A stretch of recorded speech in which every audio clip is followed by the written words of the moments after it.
देखिए, ये बात किसी एक व्यक्ति, एक संस्था की नहीं है।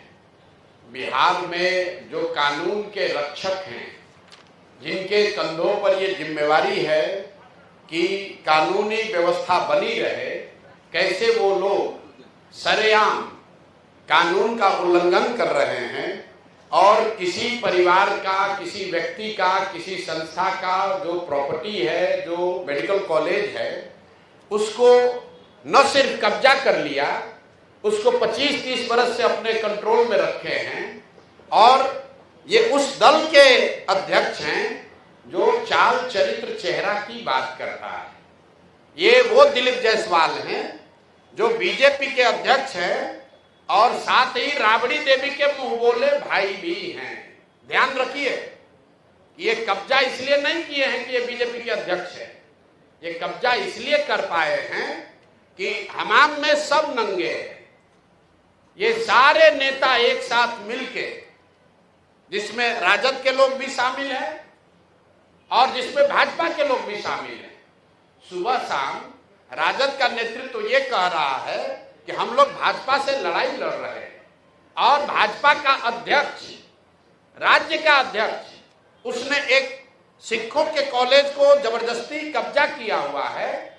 उसको राजद की इतनी बड़ी नेत्री राबड़ी देवी कह रही हैं कि मेरा मुंह बोला भाई है और उनके मुख्यमंत्री रहते हुए ये कब्जा हुआ है और उसके बाद लगातार ये कब्जा बना हुआ है।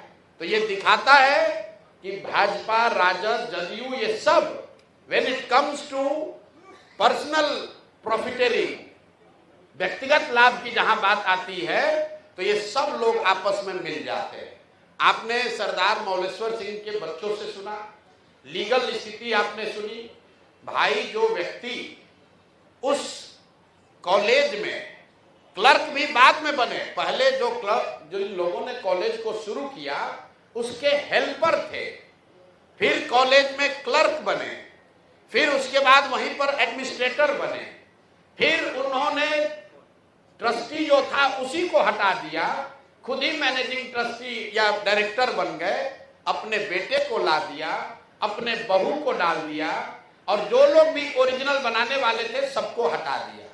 उन्होंने जो किया ये तो बहुत गंभीर विषय है, लेकिन आपके हमारे लिए गंभीर विषय ये है कि बिहार में 25 साल से ये चीज चल रहा है, आज तक न किसी ने आवाज उठाई, न उन पर कोई कार्रवाई हुई, न उस आदमी को कोई डर है, बल्कि वो आदमी क्लर्क से बढ़ते बढ़ते अब भाजपा का यहाँ का अध्यक्ष बन गया है।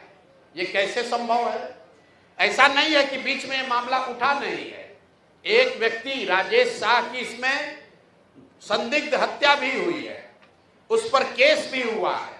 उस परिवार के लोग मुख्यमंत्री के दरबार में नीतीश कुमार से आकर मिले हैं, नीतीश कुमार ने उस पर जांच की बात कही है और जिस एसपी ने साहब को, ये दिलीप जायसवाल को क्लीन चिट दिया है, अपेरेंटली उन्हीं की पत्नी के बारे में कहा जा रहा है कि उसको मेडिकल कॉलेज में एडमिशन देके उनको MBBS कराया गया है।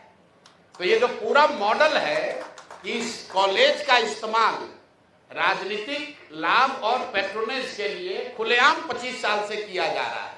अब एक आंकड़ा सुनिए, 50 से ज्यादा पॉलिटिकल लोगों के परिवार के लोग, एक तो नहीं, 50 से ज्यादा अलग अलग पॉलिटिकल परिवार के लोग, उनके बच्चे, उनके परिवार के सदस्य बिना किसी एडमिशन टेस्ट के मैनेजमेंट कोटा से इस कॉलेज में उन्होंने एडमिशन लिया, वहां से मेडिकल की उनको डिग्री मिल गई और वो सब दिलीप जायसवाल को बचाने और मदद करने में लगे रहे।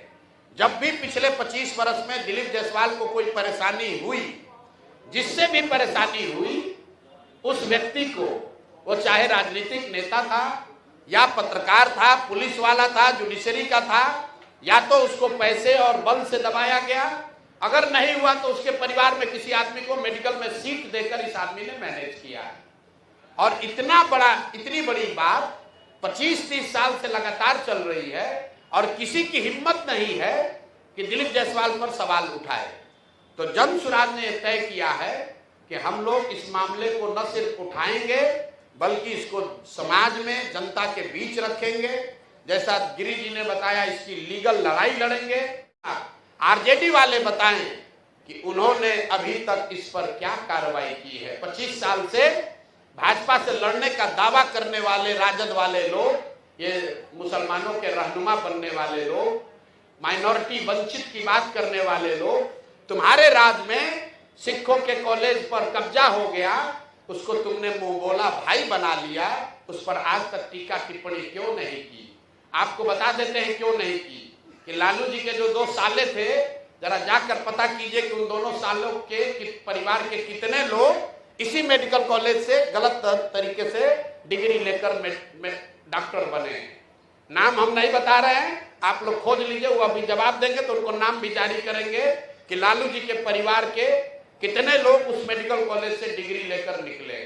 तो मेरे भाई, ये मिली भगत है, सब आपस में मिले हुए हैं और वहां पर एक कॉलेज को कब्जा किया। जिसने आवाज दी उसको या तो मैनेज किया या उसको मार दिया, उसको दबा दिया।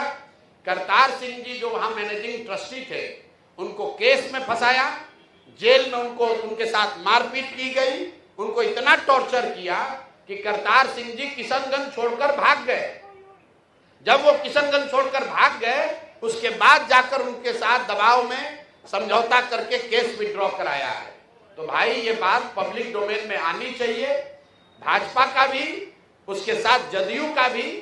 और एक और बात समझ लीजिए कि 3 बरस लालू जी राबड़ी जी की बात छोड़ दीजिए, अभी नए नए उनके लड़के जो नेता बने हैं, 2 बार जब महागठबंधन की सरकार रही है, दोनों बार स्वास्थ्य मंत्रालय उसका मंत्री राजद के लोग रहे हैं, दोनों बार डिपार्टमेंट राजद के पास रहा है। जदयू वालों से पूछिए कि सुशासन की बात करने वाले नीतीश कुमार 20 साल से यहां शासन कर रहे हो, दिलीप जायसवाल को बगल में बैठाकर चाय पीते हैं, सीटों का निगोशिएशन करते हैं, तो क्या आप मानने को तैयार हैं कि मेडिकल कॉलेज पर अवैध कब्जा करने वाले के साथ बैठकर आप राजनीति कर रहे हैं? तो ये हम लोग का आरोप है, हम लोग ने अपनी बात रख दी। अब आपके जो सवाल है वो आप कर लीजिए। इसका दूसरा चरण अभी 7 दिन में जब उनका जवाब आएगा तो फिर जारी करेंगे। इनको छोड़ेंगे नहीं, हर 7 दिन पर लोगों को बताएंगे कि इस आदमी का चरित्र क्या है, और इसके साथ जुड़े हुए लोग, चाहे वो भाजपा के हों या राजद के, अब वो बच नहीं सकते हैं। अगर कानूनी तौर पर बच भी गए हो तो पब्लिक के सामने आपको खड़ा करेंगे, और 3 महीना के बाद अगर जनसुराज की व्यवस्था बनी तो आपको, आपके साथ क्या होने वाला है अभी से आप समझ लीजिए।